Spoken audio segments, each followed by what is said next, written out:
We begin the day's other headlines with the latest on the international effort to secure a peace deal between Russia and Ukraine. As those negotiations have stalled, there is a new ultimatum from the Trump administration. Earlier today, U.S. Secretary of State Marco Rubio wrapped up a marathon series of talks in Paris with both Ukrainian and top European officials. Rubio, on his way out, said the U.S. may, quote, move on from trying to broker a peace deal if progress isn't made soon. We're not going to continue with this endeavor for weeks and months on end. So we need to determine very quickly now, and I'm talking about in a matter of days, whether or not this is doable over the next few weeks. If it is, we're in. If it's not, then we have other priorities to focus on as well. In Washington, President Trump echoed that warning, but stopped short of saying he's ready to walk away.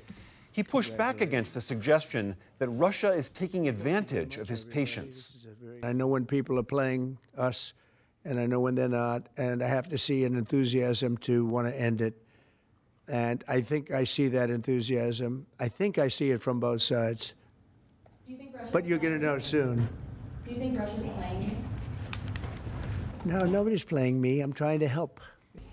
All of this unfolded as the war grinds on. Russian missiles today rained down on the Ukrainian city of Kharkiv. Officials say one person was killed and nearly 100 others were wounded. In Yemen, Houthi rebels say U.S. airstrikes overnight killed at least 74 people and injured more than 170 others.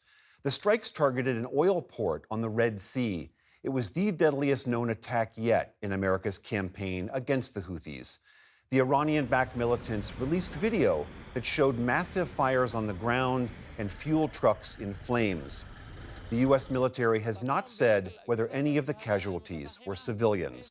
Power has been mostly restored in Puerto Rico almost 2 days after a blackout put the entire island in the dark.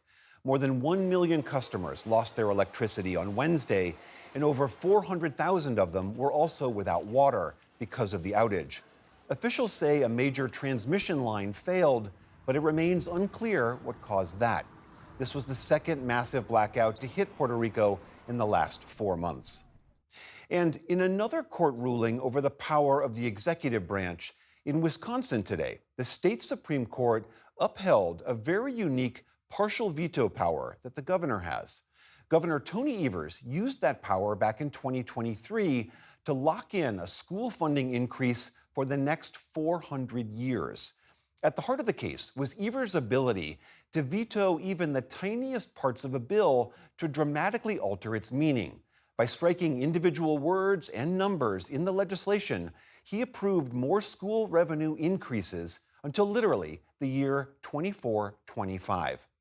Wisconsin's Supreme Court has been embroiled in national politics recently, with Elon Musk pouring millions into a race to back a conservative judge who lost.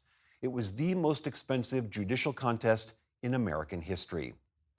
Still to come on the NewsHour, the lessons the U.S. could learn from one Canadian city that removed fluoride from its water supply. The potential impact of deep-sea mining as the Trump administration considers pushing ahead with the practice. David Brooks and Jonathan Capehart weigh in on the week's headlines, plus much more.